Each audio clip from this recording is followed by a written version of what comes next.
Another victory show here on RWD. Talking a big ASU win over Oklahoma State in Stillwater over the weekend. I'm the RyKno, with me as always, Big John Caldwell. Yep. And Big John, back doing our favorite thing here, talking ASU football with you. Hit the like and subscribe button and give us a follow. And as we say here in RWD, you give us 30 minutes, we give you the world of Arizona State football. And that's exactly what we're going to do here tonight. I'm talking a big ASU win over Oklahoma State. Hey, third time's the charm, Big John. Dude. 2 straight defeats the last couple of years in non-conference against the Cowboys. The Devils finally get it done, knocking off Oklahoma State 42-21, as we mentioned, in Stillwater on Saturday. Overcoming quite a bit to get the victory. You know, you had that long delay where we weren't even sure if the game was going to continue. Right. At that point, you were there. You went through the whole thing. It was at times it was raining hard, but the lightning was really what you couldn't tell on TV is how close the lightning was. Oh, I'm sure. Well, yeah, they don't just suspend games on a whim. No. It was nasty.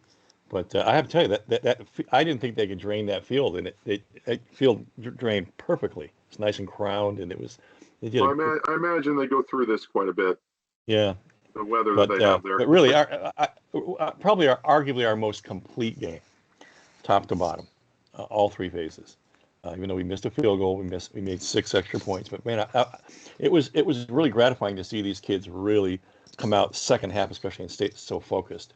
Yeah, but if your only criticism is on special teams, yeah. I think you're doing something right. So hats off to Kenny Dillingham and his staff and all the players for going into hostile territory and getting it done. Even though Oklahoma State's kind of having a down season, they had lost 5 straight coming into this game, but the fans still showed out in a big way on Saturday. It was a packed house there, and you know, ASU still came to play in a big way. I mean, you know, they Oklahoma State tied it up there. ASU takes the lead right before the end of the first half. Then they have that long delay, and you weren't really sure who was going to show up, what ASU was going to look like, because you know we all remember back to Kenny Dillingham's coaching debut last season against Southern Utah here when they had that long delay at halftime, and ASU came out kind of flat against the Thunderbirds. Right. They did not. Did not happen here. No. He did a good job keeping them up, keeping them loose, and then they come out and take care of business in the second half. Definitely, you know, from on both sides of the ball. I think one of their, like you mentioned, one of their most complete performances of the season. Mm-hmm. And the Devils get to that much valued 6th win as they we can go back a slide. As they will be going bowling for the first time since 2021. A valuable thing for a young team to get those extra practices and get that bowl experience. It's everything. It's everything for recruiting. It's everything for that extra practice. I mean, football's a very unique sport in that you practice, 6, 8, 10 times more than you actually play in real game time. So this is a big thing. Few number of games that there are, you only have, obviously you only have one a week when you're practicing almost every day. Yeah, and it is a quandary, but certainly one that I think Kenny Dillingham and his staff certainly appreciates having this opportunity to coach up the players even more. I'm just I can't say enough for how well this thing has come together in 22 months, and how good of a job Kenny has done. And I hope people you really get. I can tell people. I've got people who are coming from out of state to this game. I got people who haven't gone to an ASU game in decades who want to come see him play. There you go. It's something's going on, folks. And I know winning cures everything, but my goodness, it's that Kenny's an infectious guy. He's got high energy, great enthusiasm. The kids have adopted his persona in the way they're going at things. So it's pretty cool to see a bunch of kids out there loving on each other and just playing for each other hard and playing hard. We didn't let up at any point in that game. Haven't really seen much of that around here in a while. Not since like the early years of Todd Graham, I don't think, have we really seen that from an ASU team. So the fact that they're so tight, Mm-hmm. and they're playing for each other, and going out there and just not letting the guy next to them out to dry. They're pulling, everybody's pulling their weight. It's a lot to like, and the fact that Kenny even talked about it after the game, the fact that they've changed the culture, they've turned this kind of program around in less than two full years Yeah. is extremely impressive. I mean, you don't have to be a football fan really to appreciate just what's going on around here. It's palpable, and I know, hats off to the students for sticking around, and for the admins to the AD to figure out how to keep them there for all 4 quarters. I mean, some things are really changing around here, and I'm really glad to see it. Yeah, big ups to Graham Rossini, because I mean that trickle down effect. He's made some changes to the program that Mm. um, that have really had a positive effect as well. So it's that trickle down effect. It's showing out on the field with the team's play. So I it's just not. I'm Go just ahead. going to make this point that, and I know it's way off in the distance, but we got the right guy. This thing's turned around. The ship's headed in the right Yeah. direction. What I'm just going to say to everybody now, and I know it's really early, but Kenny's going to, we want to keep him here, and we all have to do what we got to do. And I know everybody's been talking about how do you support NIL. That's a big part of it. Coming up with creative ways to get players some money for their images and their support. But yeah, there's going to come a time where everybody's going to say, you know what, will Kenny jump? He's going to be a hot commodity. But I think because he's an ASU guy, he wants to be here for 20 years. He really wants to make this his home. This is his home, for goodness sakes. But we're just going to have to pull out all the stops to keep him here, I believe, at some point. If he gets a competitive contract, I think he'll Mm-hmm. he'll give ASU a hometown discount. If should it come to Mm-hmm. pass, but we'll save that Well, conversation for yeah, another day. yeah. It's Yeah, just no. It's just that everybody in the country now has got Kenny Dillingham on their coaching radar. You know, Gus Malzahn had some very nice things to say this week about the year they well, spent in yeah, Tony 2019. Kenny coached with Malzahn for one season at Auburn, so Mm-hmm. yeah, and he knows him. He knows him very well.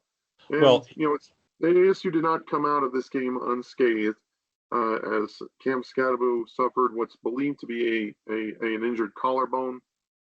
He was called questionable to doubtful earlier this week by Coach Dillingham.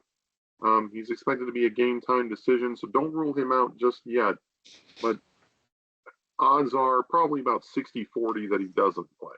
and But I'm gonna say this, right? Cam's one tough dude, so I Oh, wouldn't close the door on him just yet for this week. and if the decision is made to sit him, if any of the games that were to play from here out, this is the one to sit him, I think. Um, because K-State's going to be a monster. BYU is going Of to be a course. monster. So, but and you don't want to put Cam in a bad get in a bad way out there if he really is hurt. Um, Yeah. And then one of the ASU's best defensive players, Keyshawn Elliott, is also out this week with a neck stinger that he suffered against Oklahoma State. Saw that play. It was not pretty what happened to him. So the fact mhm. that he's only out with a stinger is is actually encouraging. It's not something more serious. Well, he made a beautiful tackle.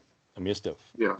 flawless looking tackle, textbook, and he wouldn't get off the ground for the longest time. And I thought, oh, something stuck. Yeah. But hey, it's next man up. I mean, last time Keyshawn was out in the game, Caleb McCullough had two Oh, interceptions and won one of the national player of the week awards in college football. So don't expect much of a drop off even with no, Keyshawn Elliott out this week. And Keyshawn then played. we mentioned then this week we got the UCF Knights coming into Tempe. Should be a good game. They've Mm-hmm. got some exciting players on offense, and we'll get into them here in a minute. But we talked about ASU's big second half, probably one of the more complete halves of football they played in a long time, that helped them put away Oklahoma State there. 42-21 was the final. They led 21-14 before that long halftime break, but a couple big plays by Cam Scadaboo and a couple nice stops by the defense really kind of helped ASU pull away there in the third quarter. And then, but hats off to the defense as well, because they played a tremendous game, probably one of their best games in a long time. Against one of the best running backs in the nation, Ollie Gordon II. They only allowed 86 rushing yards total. I think Gordon himself only had 25 rushing yards. I mean, granted, they when they got down, they had to start throwing the ball a little bit more, but still the fact that they were able to do that and then only give up 270 yards and limit Oklahoma State to 3 of 11 on third down was extremely impressive. And that was a nice effort from the defense. And this number stands out to me, 270 yards total. Cam Scadaboo alone had more yardage than the 270 yards that Oklahoma State had. One player more than the entire team. That's pretty cool. Yeah, Cam did, and we'll get into Cam here in a little bit. We'll talk about him. As he had a record game, of course, but sticking with the defense, Javon Robinson had another nice game, even though he got injured in the second half. He had another interception for the second straight game. So a very nice play by him. Even though on that same play, defensive end Justin Watley was ejected for spitting at former Sun Devil Isaiah Glass, which, if you believe the reports online, he didn't even do. Nobody saw it, and Glass goes running to the refs, and they throw him out just based on the word of a player. Yeah. And you were there, John. Did you see what happened on that play? And it's no. And my question was, is it reviewable? Is it even reviewable? I don't even think they saw it. Nobody got it on camera. Right. Well, I don't know how you can eject a player for something that nobody really saw. Yeah. That was a big head scratcher.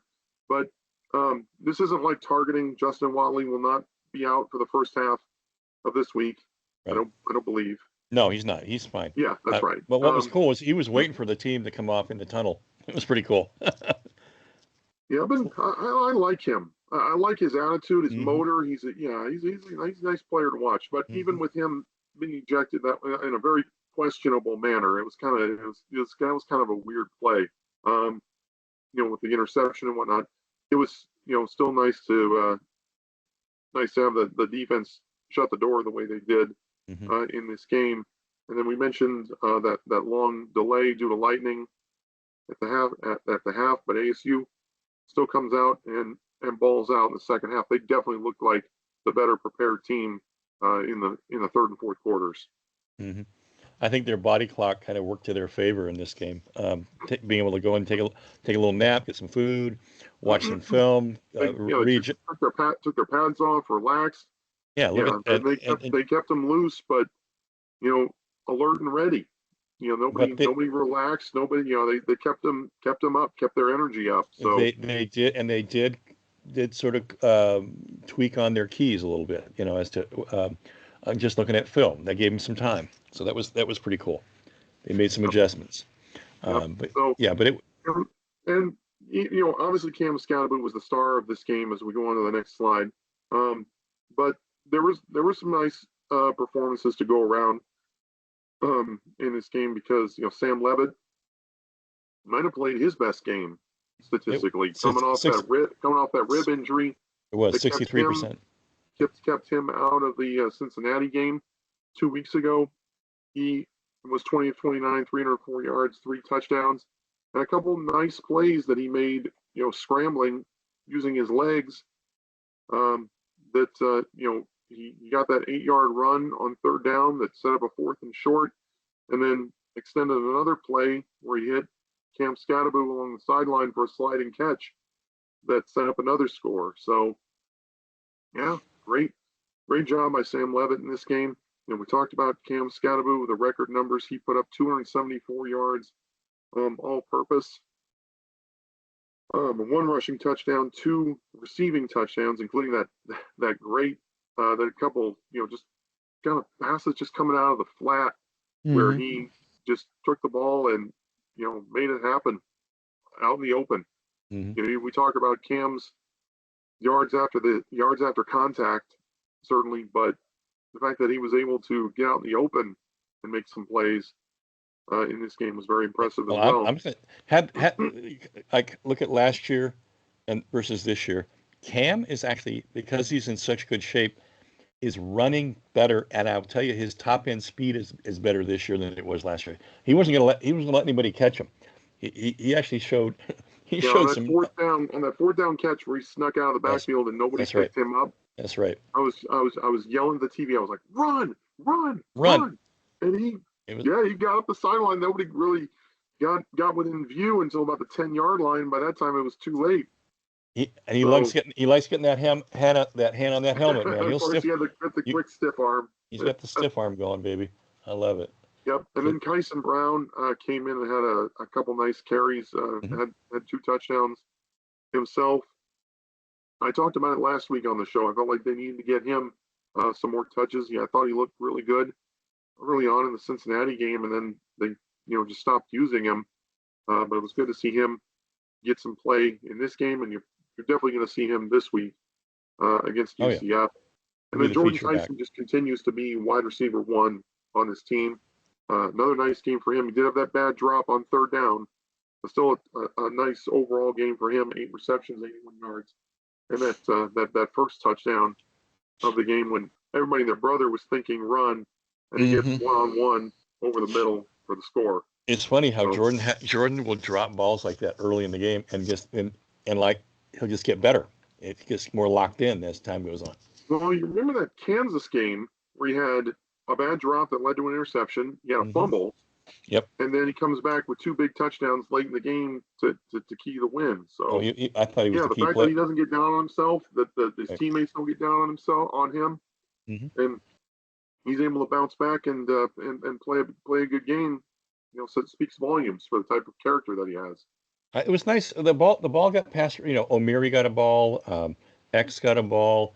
Um, Uh, tight end. Medier, Medier Me- probably had his best He did. statistical game. Excuse me, 5 receptions for 53 yards for him. So He yeah, like seeing him get involved. Medier was dragging some people at times. Yeah, he made some. He looked They really set up tough to bring down. that nice screen for him. That was Oh a yeah. great play call. I I'm I I think that is foreshadowing for what's coming, my friends. We'll talk about that in a minute. With if yeah, Scadaboo can't play, yeah. but We'll get into that a little bit more. But of course, we got to put a bow on this week with as we do every week on RWD after a win. Our players of the game presented by the Valley Athletic Booster Club. Support local athletics. Check out valleyathleticboosterclub.com. And for me, gotta go Cam Scadaboo. I mean, we talked about his great numbers, of course, and that led to him being named Big 12 Offensive Player of the Week for the 4th time this year. I believe the 3rd time as a solo, he was co-offensive player of the week right. 1 week, and then for the 2nd time this season, he was named the Doak Walker Running Back of the Week as well. So big ups to Cam, balling out as he seems to do just about every week, and getting recognized nationally for it. Hats off to him on that. Sucks to see him go down like that, especially on that last run Yeah. that he had along the sideline where he got popped a little bit. But I'm sure his season's certainly not done. We are going to see him at some point. And then on defense, for me, LaTerrence Welch, who stepped in after Javon Robinson went out with that injury. He had 3 tackles and 4 pass deflections Hmm. in this game. They were kind of they were trying to pick on him a little bit, and he was stepping up and making plays every time the Yeah. ball came near him, which was really nice to see for a guy who's kind of gotten buried on the depth chart. Who was transferred from LSU, was kind of expected to be penciled in as a starter from day one. Kind of gotten overshadowed by Keith Abney and Javon Robinson. But when he's got his opportunities, he stepped in and played pretty well. So big ups to him. He got named one of the top rated corners by Pro Football Focus this week in college football as well. So Yep. nice for LT to Nice. get some run out Nice. there. It's nice to keep seeing new names pop into these players Oh of the week, yeah, and it to always be the same ones is not a bad sign, but it's a good sign when you keep seeing new players' names brought up all the time to know that it's a team game. It's supposed to be different guys all the time. It's never supposed to be the same guy. Mm-hmm. But Cam's just been such an unstoppable force this year. Well, I mean, it's tough to deny him. People at Oklahoma State were asking me, we've heard about the Scadaboo guy. Is he all that? And I said, you'll see. And it was really fun. It was gratifying. I just kept pointing. There it is. That's him. The game they were asking that? Oh yeah, they really. Some people had seen it. Some people had not seen it. They had heard the legend of the buzz was everywhere about him, but a lot of people just hadn't seen enough film to know what was really going on. I think he. And I'm just going to say this. I know this is a big statement, but I think Cam is going to, if he finishes on the same trajectory where he is right now, I think he stands to be in the top 5 most favorite or running backs at Arizona State. I think he has that kind of potential. And even though he didn't play 4 years. Give him some Heisman whispers. I won't say buzz, but some whispers. I don't know how realistic that is. Well, it's not the school's not putting on a campaign. It's a grassroots campaign with people coming up with their own graphics and things, which is there's a big difference, folks. Okay. Sure. But he's worthy of discussion because he's so different. He plays in the fourth quarter as hard as he's playing special teams. He's doing things that nobody is doing out there, and yet, and I said this last week. You got Kenny as one story. You have Scadaboo. To me, they're part and parcel of each other. They're intertwined. They are completely, and it's a beautiful thing to see it happening. At the manifestation of Kenny in a player like Scadaboo, because what Kenny does every week is he challenges this guy. He challenges him to go out and be the best he can possibly be, and he puts him in, and they're putting him in that position to do well. So Scadaboo should be the sign to every player out there. Yeah, you may be picked. You're not getting picked. You're not getting much of many offers. You can come here and you can be a star. You can play. So and we will develop you. It's a huge thing for this since they talked about the production of the running backs that they've had since Sean Aguano has been a running back coach. Between Benjamin, Valade, and now with Cam Scadaboo, it certainly speaks volumes. Their production and what they've been able to do, even on some teams that really haven't seen this kind of success. But through his hard work, he's been arguably the biggest catalyst for why they've had the success they've had this year. Yes. So that's not to take away from Sam Levitt's development, what they've been able to do, what the offensive line has done. They've been healthy and very productive this year, which can't be understated as well. They've got some tight ends who placed a focus on blocking, which they haven't had here in a while. Mm-hmm. So all those pieces have come together, and Cam's hard work and his development have risen to the top as a result. Don't leave out your list of running backs. Don't leave out Rachaad White either. Certainly. Yes. Yeah. Hard to forget Rachaad, of course. Yeah, of course. Just kind of skipped over him after but that's okay. Yeah, it's been fun to watch. It really has, like what he's been able to do. Especially when was the last time you saw a running back run on Utah the way he did? Mm-hmm. I'm really looking forward to seeing what he does. Hopefully he's back healthy against Kansas State and BYU, because those are some tougher teams as well up front. But you got a running back like Scadaboo running behind this run blocking scheme that we have. It's going to be interesting to watch. Mm-hmm. So on defense, I went with Caleb McCullough. Yeah. And he really did shine once. He played well the whole game. We've got a very, very nice linebacking core, and I would say, besides what's going on up front with the D line, I didn't expect the linebackers to be this deep. I always thought that Keyshawn would be the heart and soul of the defense, and nothing's talking me out of that yet. He's the leader, he's the communicator, he's the boss out there. But Caleb really is doing a great job stepping in here. 5 solos, 4 assists. to get 9 tackles.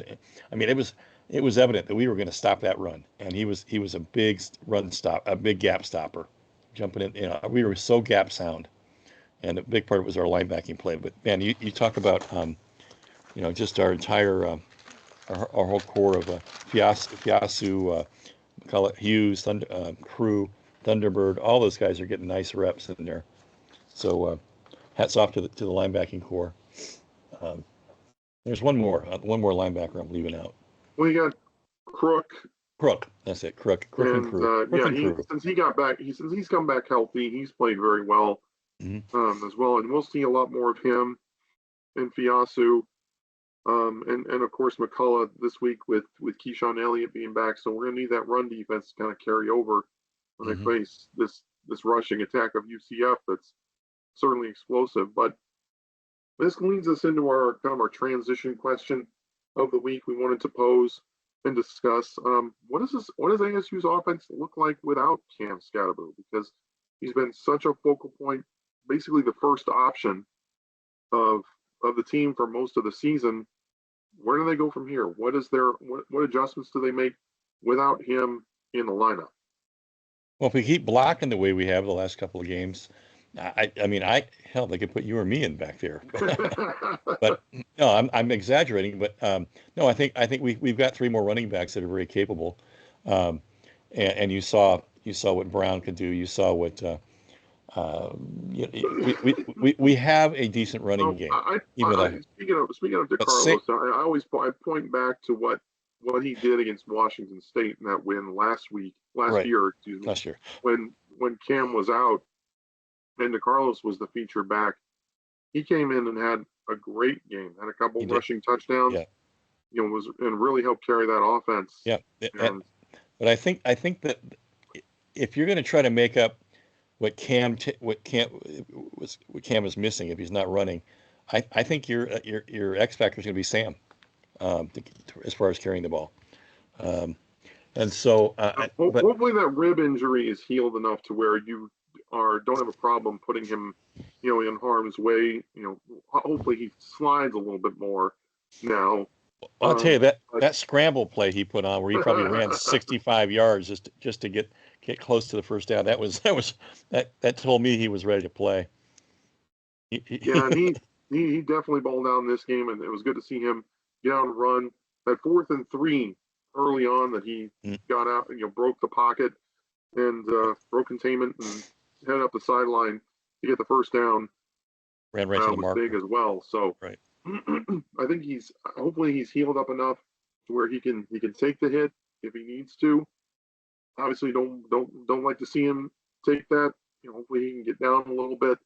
But you know, that is certainly something you could see. I think that you will see Cam Scatterbo, you will see Sam Levitt run a little bit more, but you should see a healthy diet of Kyson Brown, DeCarlos Brooks, and you might even see Alton McCaskill in this game because he hasn't really gotten a lot of run this year. So we'll see what that offense looks like. And you mentioned in the pre-show, you know, they might employ the short passing game as the extension of the run game a little bit more. I mean, look at the success you had in throwing the ball to Cam coming out of the back, and it was always never delayed. I mean, he was running straight routes to go get that ball. Of course. But I think, and you're going to hear me talk about this in my keys later, but I really liked the game that Medier had and how they used him last week. They're using him much like a tight end should be used for a young quarterback. It's kind of a safety blanket. Sure. This guy who you want to move the chains, you know, get some quality gains, you know, set up 1 or 2 plays for him a game that you know, lets him, you know, make plays out on his own. But for the most part, he's just kind of out there as a safety valve for a young quarterback. But how many times did we play teams like in the past, like Cal, when Goff would pick us apart with that tight end through the seam? You know, there's an art to using that tight end to get in between, you know, behind the linebackers and in front of the safety. There's that hole in the defense. And it hasn't always been Medier in that role. Medier's kind of been the underneath guy right. to help move the chains and whatnot. They have looked for the tight end up the seam a couple of times. They had Harpole and Douglas Mm-hmm. running those routes. Being that guy.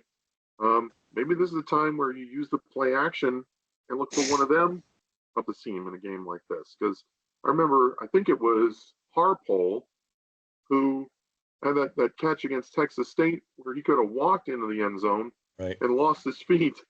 Right. That's right. That's right. And we haven't really heard much from him since in the passing game. He's been a great blocker, of course, but in the receiving game, I haven't really heard much from him. And this is a game you use the tight ends a little bit more, in different ways aside from just blocking or Medier, kind of on those short routes. Well, if you're going to try to make up 270 yards of offense with one player being out, you're going to have to find some new wrinkle. I contend you got to think asymmetrically here, because you're not going to get it all from your from the running back core. Maybe the quarterback a little and something new like a tight end wrinkle is what I'm. That's just how it appears to me. And do you maybe throw the ball down the field a little bit more because Yeah. Sam Levitt is a lot more comfortable in this offense. I think his deep ball, his accuracy on his deep ball has gotten a lot better from the beginning of the season. We criticized him for it early in the season, and he's but they haven't asked him to throw deep all that much, but maybe this is a game that you kind of break it out and kind of use some of those shock plays to move the ball down the field against a defense that has given up some points this year in UCF. Yes, that's correct. That's correct.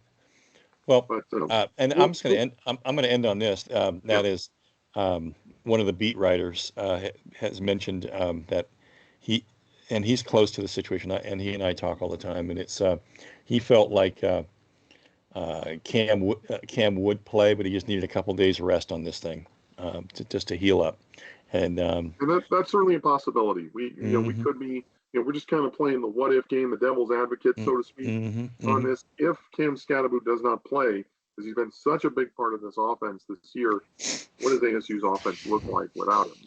Well, and the opposing team has he's got to be the number one guy on the board, and they got to see, is he coming out of the tunnel or is he not? Yeah. Number 4. But I'm saying he's on their board. Does he come out in pads or not? That's and they're going to have to just their job one is to stop Scatterboot. That's what's on their bulletin board, I'm sure. Of course. So things change. And even if he's not 100% and he plays, he should still be a factor in this game. Right. Yeah. So moving on to this week's opponent, the UCF Knights, Central Florida. First time seeing UCF in quite a while, at least in recent memory for me. Central Florida this year, they kind of started with a couple cupcakes that they took care of business in, then had a win against TCU in their Big 12 opener on the road, and then lost 5 straight to some teams that have shown some talent, have some capability, but Florida and Gainesville, it's a rough environment. That Cincinnati game was downright ugly. I watched that game to kind of scout Cincinnati before we played them, and man, that was an ugly game. Yeah, I remember for UCF because they've been playing quarterback musical chairs all year. They really have had trouble figuring out who their guy is. I think they've kind of solved the formula at this point, but they struggled for it. They lost those 5 straight games before snapping that streak against U of A at home last week. We'll see what kind of UCF team shows up at Tempe on Saturday.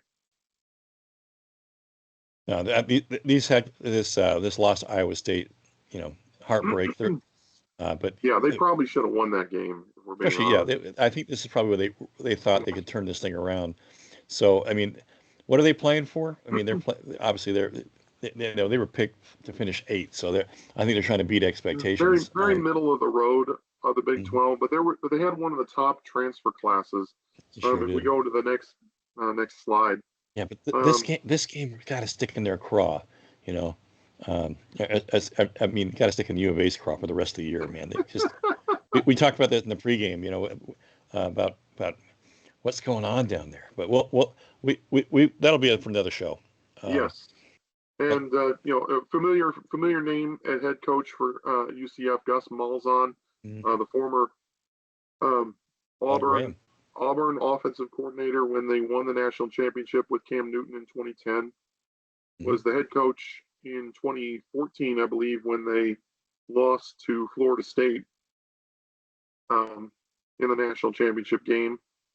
And he bounced around a little bit before getting to Central Florida. But he's been solid for them. 27-21 record. He's a Todd Graham guy. He's a Todd Graham guy. Yep, Todd Graham disciple. Yeah, that's right. He was coaching high school before Graham brought him over to Tulsa, where they had one of the top offenses in the nation at the time. Then he moved over. It was the OC for Auburn when they had all that success. But they've gone, last couple of years now, they've had some issues with their coordinators. This year, their DC Ted Roof was fired and Addison Williams was promoted. They changed play callers with Tim Harris Jr.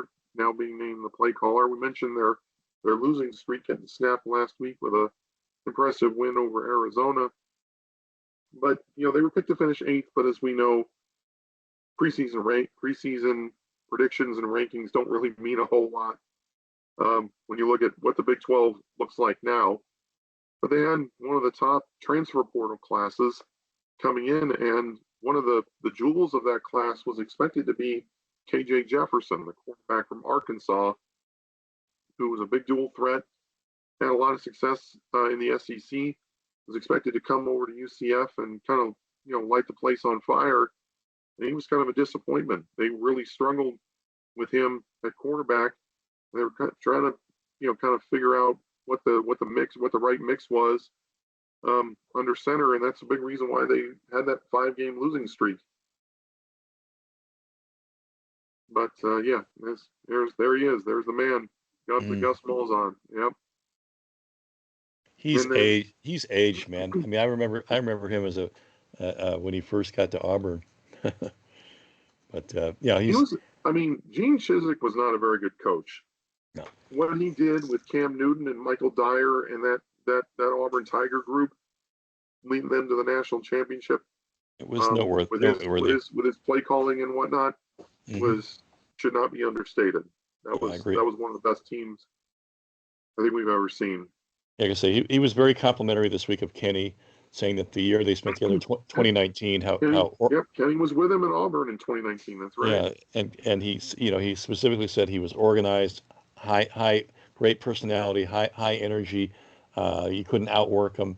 But then he added on top of that, he's back home in his hometown, his alma mater, and he's got the kids playing like adopting his personality. So he can see it, on film that the kids have bought in. So he knows what he's up against. And then he was very complimentary of Scatteraboo, and as well as the defense. So there you go. They've seen everything that they can see. There's nothing new. They're not throwing anything new at him. That's why I say you got to think asymmetrically in this game if you really want to. I mean, it's basic football. Oklahoma State to me was stop the run the ball. I don't think it's going to be, it's the oldest game plan there is in football, and I think it's going to be much like that this week too. Very, I completely agree. And we talk, and Central Florida, their strength is their offense, and they are averaging about 33 points a game, and their rushing attack with R.J. Harvey, 272 rushing yards a game. He's been tremendous for the Knights. 171 carries. Over 1,200 yards, 16 touchdowns, and he's got a couple of receiving touchdowns. He's not a great receiving threat, but doesn't really have to be with as shifty and elusive as he is. And when he gets out in the open, he is as fast as they come. Well, isn't he statistically? Isn't he the yardage leader in this conference? Rushing yards. Yes. I do believe so. Yes. Yeah. He's the number one back statistically. He's made some big plays. You watch him against in that U of A game. Oh yeah. They could barely touch him. Yeah. And he would just kind of be patient in the backfield. Nobody would kind of get off a block, I think you kind of pick his hole and just go. And that's a big part of his game. He will put his foot in the ground, make one cut, and go when he needs to. But a big part is waiting for the play to develop, following his blockers, and then when the time's right, turn on the jets. Because he's a little bit like Raleigh Brown in that extra gear that he has, and he can accelerate in a hurry. So need to keep him bottled up and don't let him get out in the open because he's dangerous out there. And then talking about their quarterback situation, they seem to have settled on redshirt freshman Dylan Risk. Last week was his first start, and he played very, very well, throwing for almost 400 yards and 4 touchdowns. He's looks like the guy going forward for the time being, although they will use Shakuri Brown, the Miami transfer. He is, he's a running quarterback first and foremost. He's having a nice year on the ground, 47 carries, 348 yards, and 3 touchdowns. He will throw on occasion, just kind of when nobody's expecting it, but he does have 4 interceptions as a passer this year. So, don't expect him when he's in the game. He's probably in the red zone or a short yardage situation. Fully expect him to run and key in on him because he's dangerous with the ball in his hands as well. And this offense being their strength, that really is a reflection of Malzahn being an offensive coordinator and all the cumulative success and experience he's had. Well, yeah, and you watch those Auburn teams when he was having success with them. They were a run first team, usually with a running quarterback. That's right. That's kind of his bread and butter. That's what he's known for, and it's a formula. It's a simple formula, but one that certainly works in college football. So yeah, good for him. Couple of notable players. The receivers. They got a couple guys. Kobe Hudson, he was a Bolitnikoff Award preseason watch list guy. He's having a nice year. 31 catches, 567 yards, 3 touchdowns. Randy Pittman Jr. has been a nice complimentary player. 21 receptions, 266 yards, 2 touchdowns. Again, they're a run first team, so they'll throw to keep teams honest, but they're still certainly capable. Risk had a couple nice throws. Ran it against U of A's defense that suddenly looked very porous of late. So we'll see what they look like against the Sun Devils on Saturday. It should be interesting. And then their offensive line, which has been very strong in the run game, is led by left tackle Caden Kittler, who's expected to be an NFL draft pick. And then their defense has been kind of up and down a little bit. They've had a couple decent games, but they've also given up some points this year. They're 25 points a game, and then 248 yards a game passing. Rushing, their run defense been pretty strong actually. They've only given up about 117 yards a game on the ground.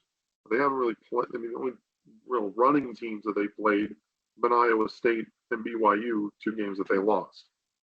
So we'll see what their defense looks like. I mean, in this day and age of college football, most teams throw it first. So, when you face a run first team, right. What's your front going to look like? That's always kind of the question. Yeah. They do have a couple nice looking linebackers in Ethan Barr, the Vanderbilt transfer.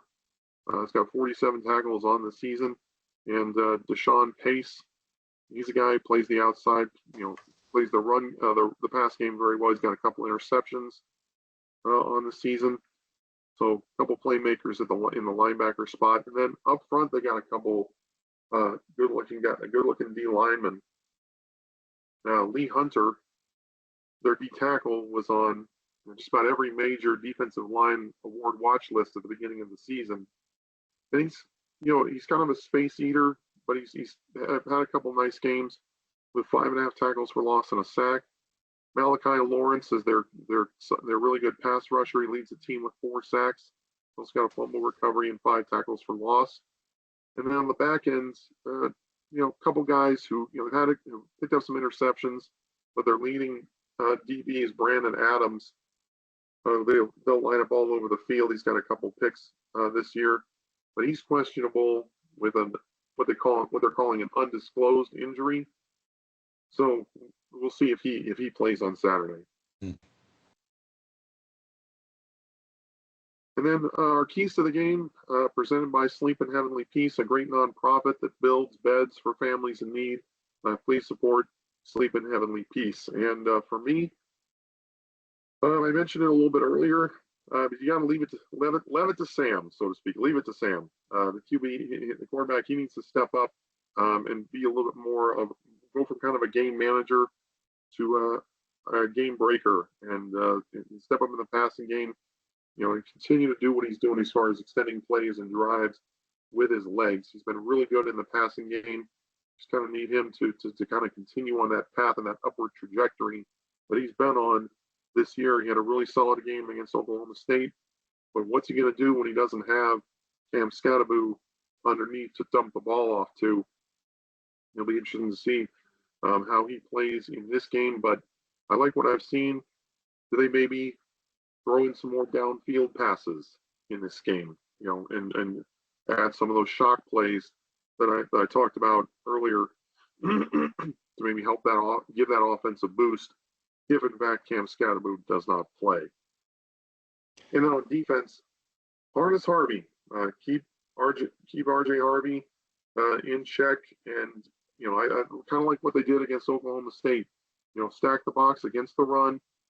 Don't let Harvey get away. Keep contain on him, and keep that rushing attack in check. You might be putting your corners and DBs on an island, but you got a redshirt freshman out there who's only making his second career start.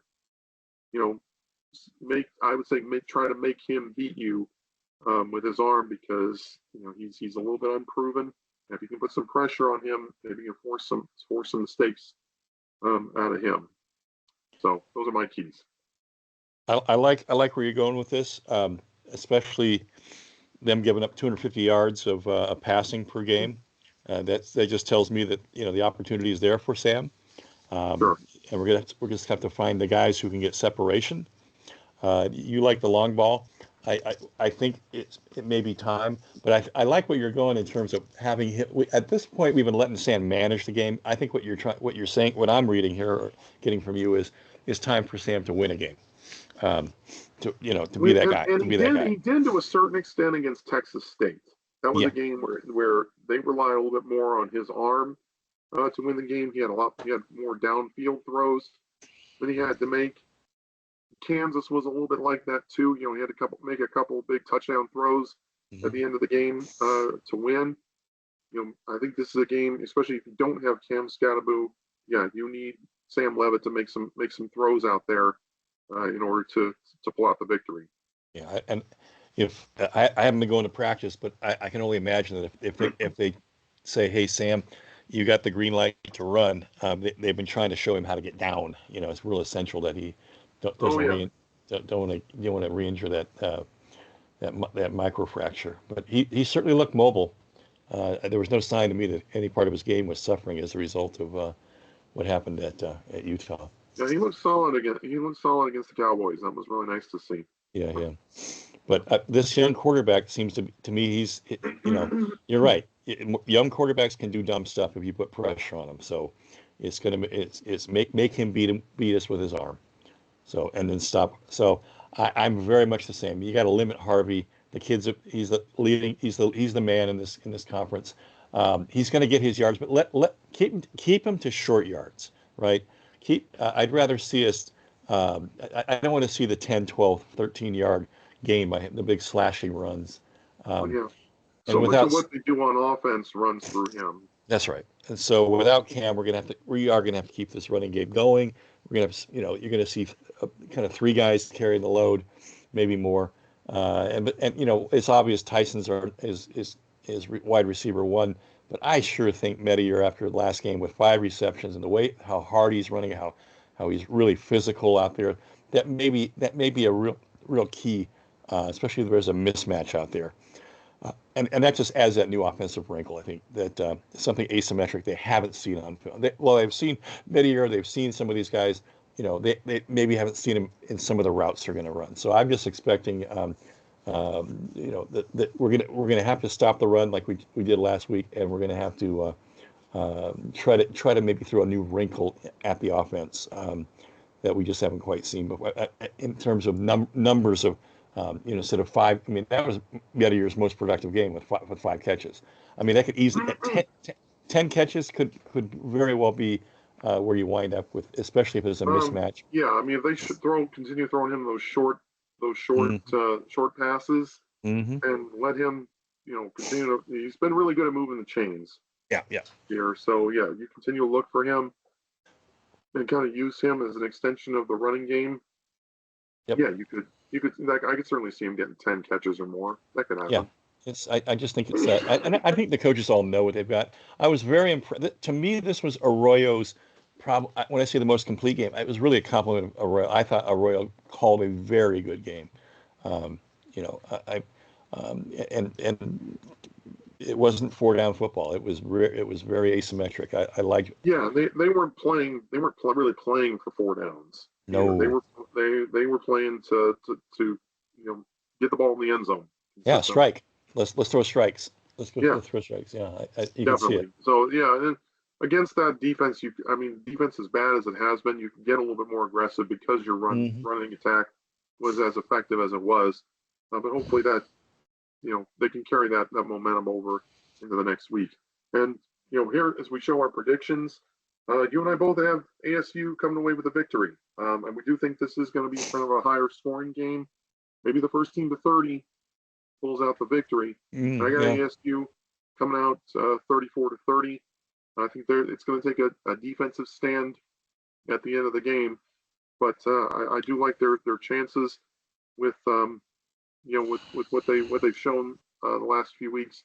They just got to prove that they can win without Cam Scatterbo if that does come to pass. Yeah, if we one of the huge stats last week was 3 for 11 on 3rd down conversions. No, for the defense. Yes. Defense. And if we can get anything, if we get 4 for 11, even 5 for 11, I think this score holds up for me, just because it's the number of opportunities you're taking away for them to score. So I'm seeing 3 less points on offense than you do, but I think it's going to be a really fun, exciting game all the way to the end. So don't leave, students, in the second half.